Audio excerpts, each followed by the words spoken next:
অরুন্ধতী, অরুন্ধতী, তুমি কাঁদছো? আমি তো তোমার থেকে আলাদা হওয়ার কথা ভাবলেই শিউরে উঠছি। আমি ভাবছিলাম যে তুমি ঠিক কতটা কষ্ট পেয়েছো যখন তুমি জানতে পেরেছো যে আমি আর বেঁচে নেই। কেমন অনুভূতি হয়েছিল যখন আপনি জানতে পারলেন যে আমি আর বেঁচে নেই? যখন নিয়তি আমাদের আলাদা করে দিল, কতটা কষ্ট পেয়েছেন আপনি? কিভাবে বোঝাবো আমি তোমাকে যে 500 বছর কিভাবে কাটিয়েছি। এক এক মুহূর্ত এক এক বছরের মতো ছিল। একটা লম্বা যাত্রা ছিল, যা কবে শেষ হবে আমি কিছুই জানতাম না। কিন্তু আমাদের এখন আর চোখের জল ফেলার কোনো দরকার নেই। এখন আমরা এক হয়ে গেছি, তাই না? দেরি করে হলেও আমরা এক তো হয়ে গেছি। এবার দেখো তুমি, আমাদের জীবনে শুধু আনন্দ আর আনন্দ থাকবে।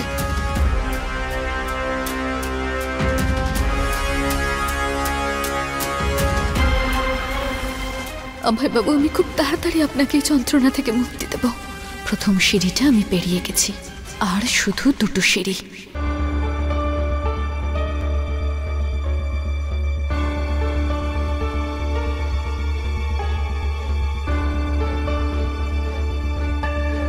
আরে এই বরফি, কি হচ্ছে? আরে ঘুম না আসছে তো একটু যোগাসন করো, একটু অনুলোম বিলোম করো। এ কি বারবার এদিক থেকে ওদিক? আরে কিছু বলবে তো? হ্যাঁ, আরে তোমার এই চুপ করে থাকাতে আমার মাথার যন্ত্রণা বাড়ছে। এই বিন্দিয়াকে আমি কখনোই এই বাড়ির বৌমা করতাম না। আসলে ওই কুষ্টি দোষের চক্করে ওই গেঁয়ো মেয়েটাকে অভয়ের সাথে বিয়ে দিতে হলো। এখন না পারছি গিলতে, না পারছি ফেলতে। বেহায়া, নির্লজ্জ। ওদিকে স্বামী অসুস্থ, আর উনি নিজের দেওরের সাথে প্রেম করে বেড়াচ্ছেন।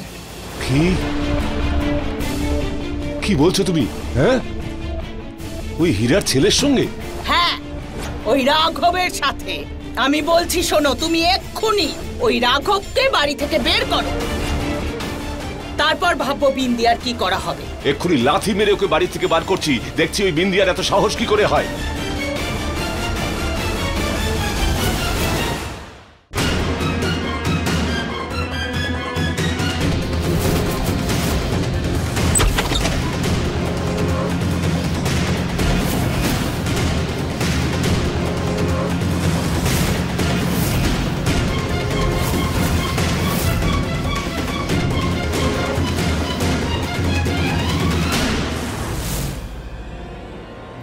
আরে গাধা, আমি এটা বলছি যে ও ঘুমিয়ে থাকতে থাকতে ওকে তুলে জানলা দিয়ে বাইরে ফেলে দে।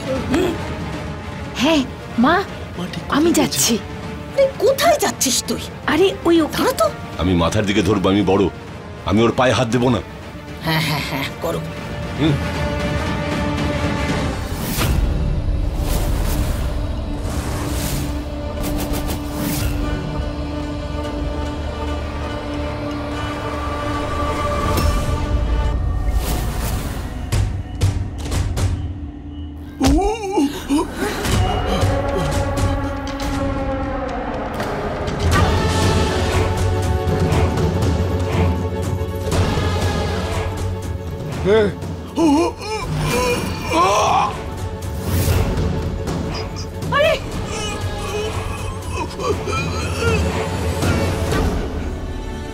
আরে আরে আরে আরে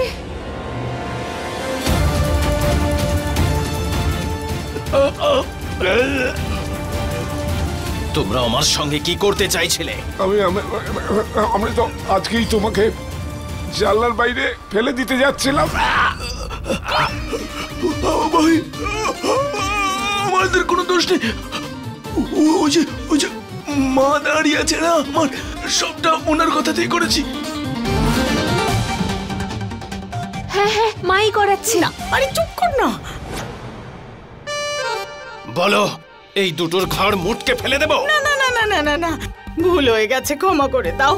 আর হবে না রাঘব, ক্ষমা করে দাও। এভাবে ক্ষমা চাইলে কিচ্ছু হবে না। ক্ষমা চাও, আমার পা ছুঁয়ে। আরে মা, পাটা ছো না। যাচ্ছি তো, আসছি আসছি আসছি। আরে ক্ষমা করে দাও, ক্ষমা করে দাও রাঘব, ক্ষমা করে দাও, ক্ষমা করে দাও।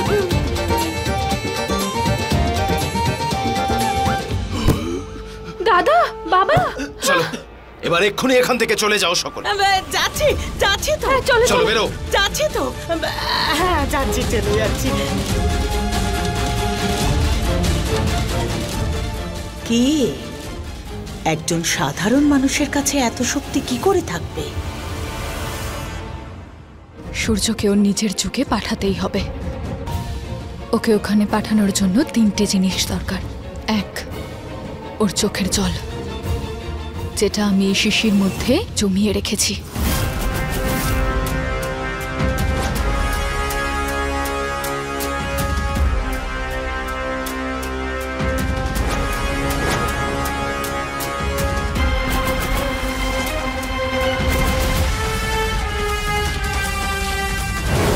দ্বিতীয়, ওই ছবিটা, যেটা আমি জানি কোথায় আছে, কিন্তু আমি এখন ওটাকে নিতে পারবো না, তাহলে ও সন্দেহ করবে। আর তৃতীয়, সূর্যর ওই আংটিটা, সেটা আমায় নিতে হবে ওর থেকে।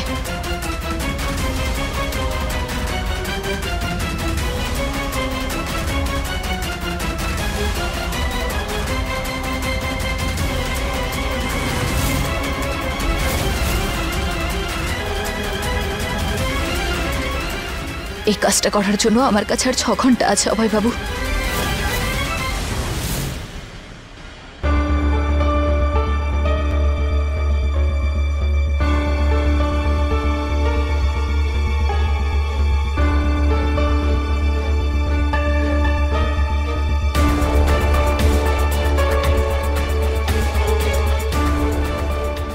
আমি কিছুতেই আশা ছাড়বো না অভয়বাবু।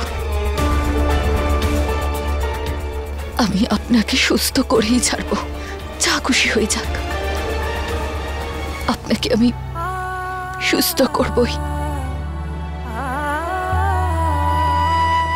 দেখতে পারছি না আমি আর আপনাকে এত কষ্টের মধ্যে।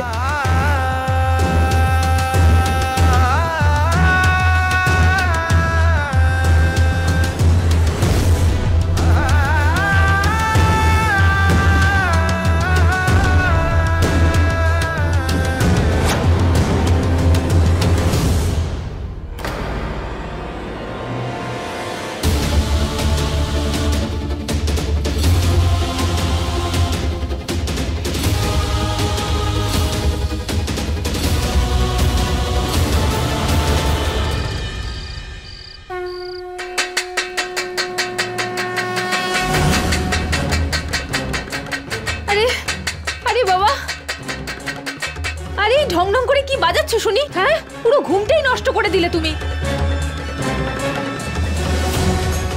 আরে ও বিন্দিয়া সুন্দরী, এত রাতে থালা বাজিয়ে আওয়াজ করছো কেন? হ্যাঁ দেখো তো মা, আরে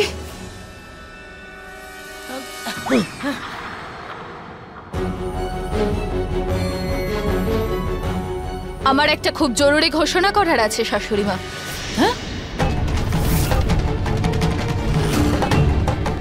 আমি রাঘবকে ভালোবাসি।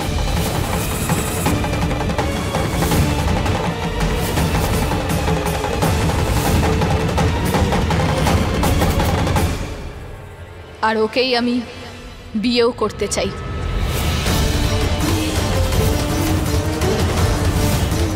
কি সব বলছো?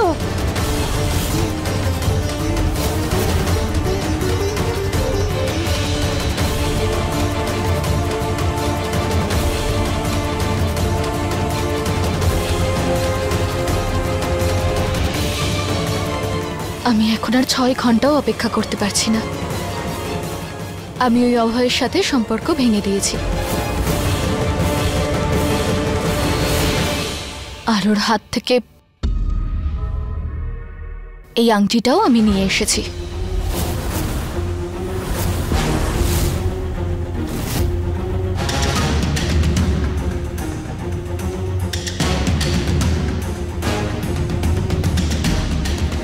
অভয়বাবুর সাথে তো আমি নাটক করেও সম্পর্ক ভাঙতে পারবো না। এই আংটিটা তো অন্য আংটি, আমাদের বিয়ের আংটি নয়।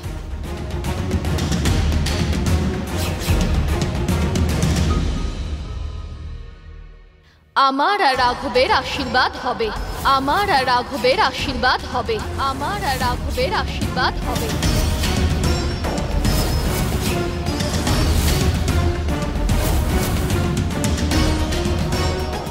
আজকে হবে, এক্ষুনি হবে, আর এখানে হবে।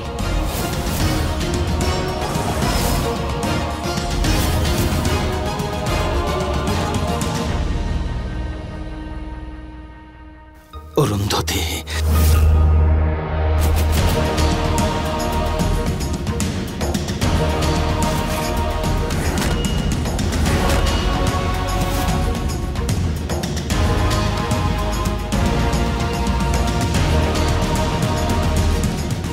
এসব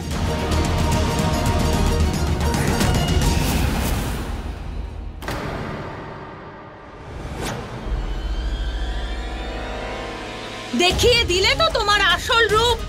আরে যে সময় তুমি তোমার অসুস্থ স্বামীর সেবা করবে, সেই সময় তুমি এক পরপুরুষের সাথে আংটি বদল করছো। আমার ধারণা সম্পূর্ণ ভুল ছিল। আমি ভেবেছিলাম যে তুমি গেঁয়ো মেয়ে একটা, কিন্তু তুমি তো এক নম্বরের একটা চালাক মেয়ে। দাঁড়াও, এক্ষুনি মজা দেখাচ্ছি।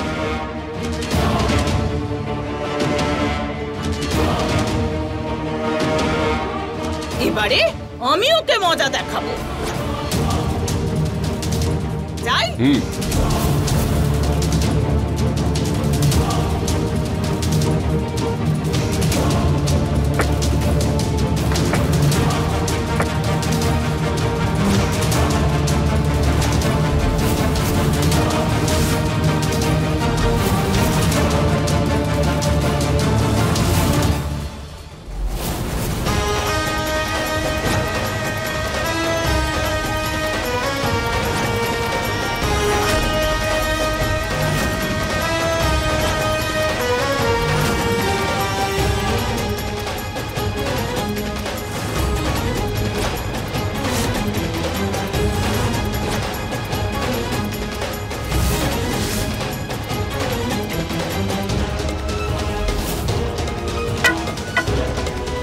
এটা কি করছো তুমি? তোমার সাহস কি করে হলো আমার স্ত্রীর উপর এরকম ব্যবহার করার?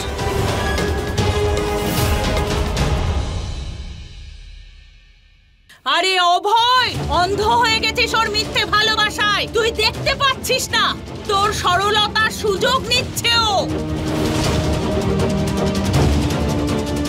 দেখ, তোর বিন্দিয়া এই রাঘবের সঙ্গে আংটি বদল করছে।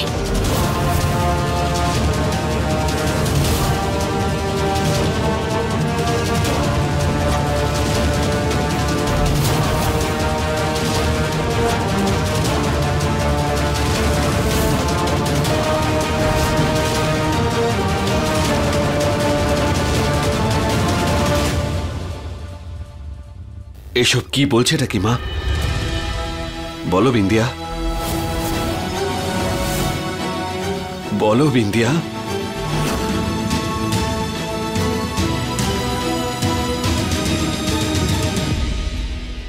মা ঠিকই বলছে। আজকে আমি রাঘবকেই বিয়ে করব।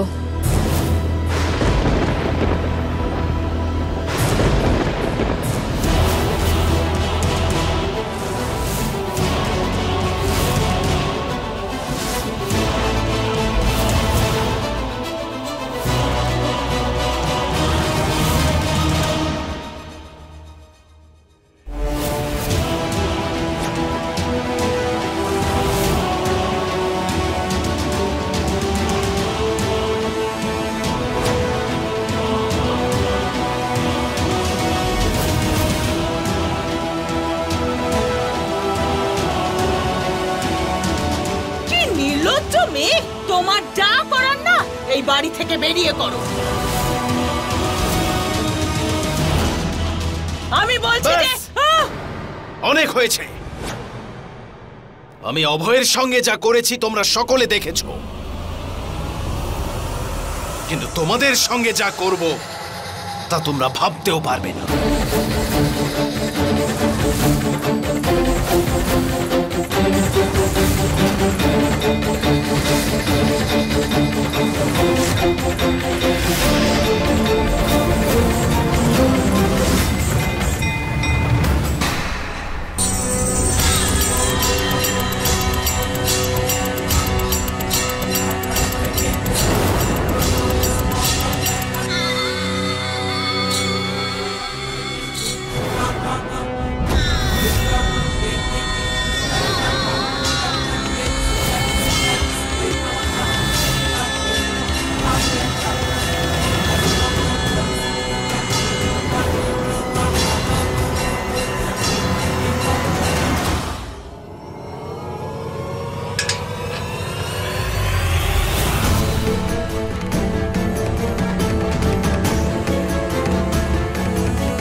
এটা কি বিন্দিয়া? এই এই মায়াবীর সঙ্গে তুমি বিয়ে করতে চলেছো?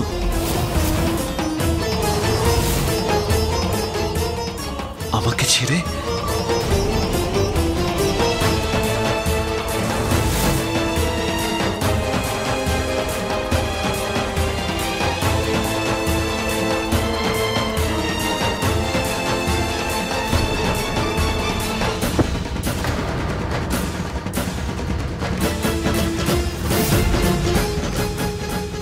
আপনার কি যায় আসে এখন?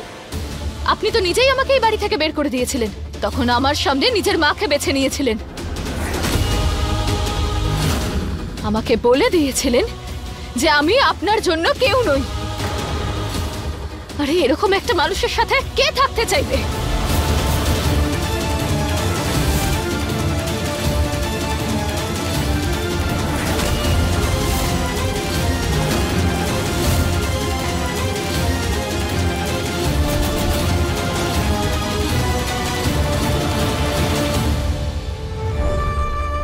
আপনাকে এইসব বলাটা আমার জন্য খুব দরকার ছিল। আপনি যাতে রাঘবকে বলে না ফেলেন যে আংটিটা আমাদের বিয়ের নয়।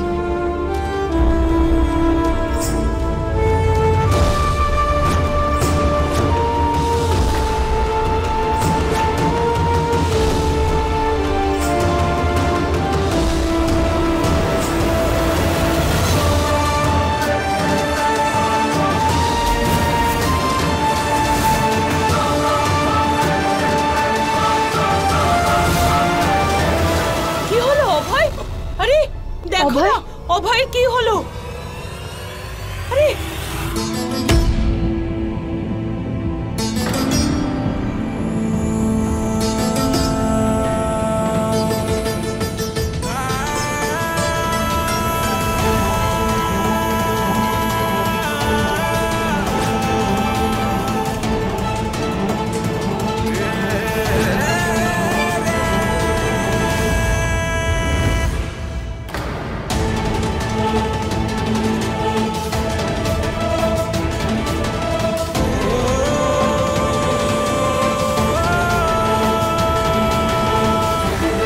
চলো রাখো।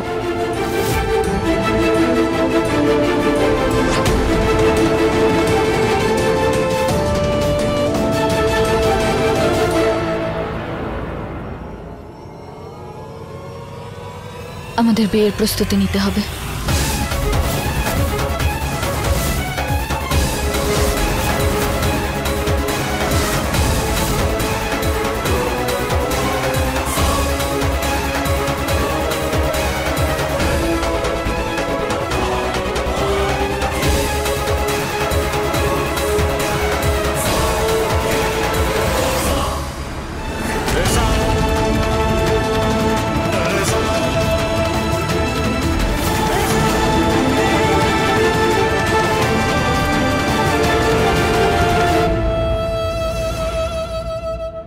এই পরিবারকে আমি আর এক মুহূর্তের জন্য সহ্য করতে পারছি না।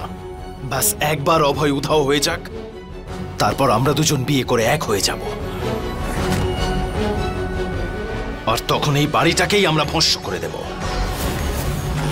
বাস আর কয়েকটা ঘন্টা।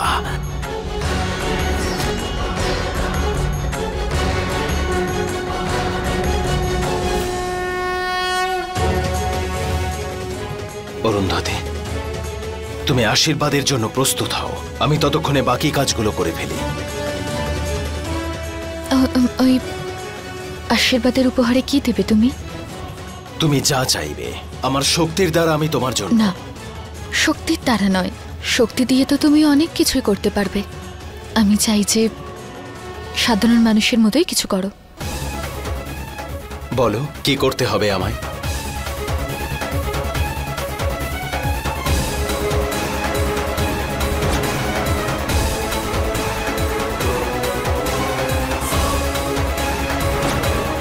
ওই আমি চাই যে তুমি আমার জন্য ভালো করে আগের মতোই ফুল দিয়ে বিছানা তৈরি করো।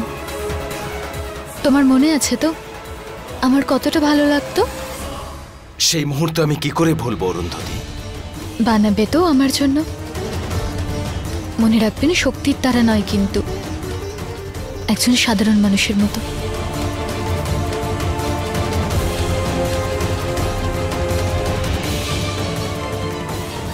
অভয়বাবু, আমি গন্তব্যের অনেক কাছে।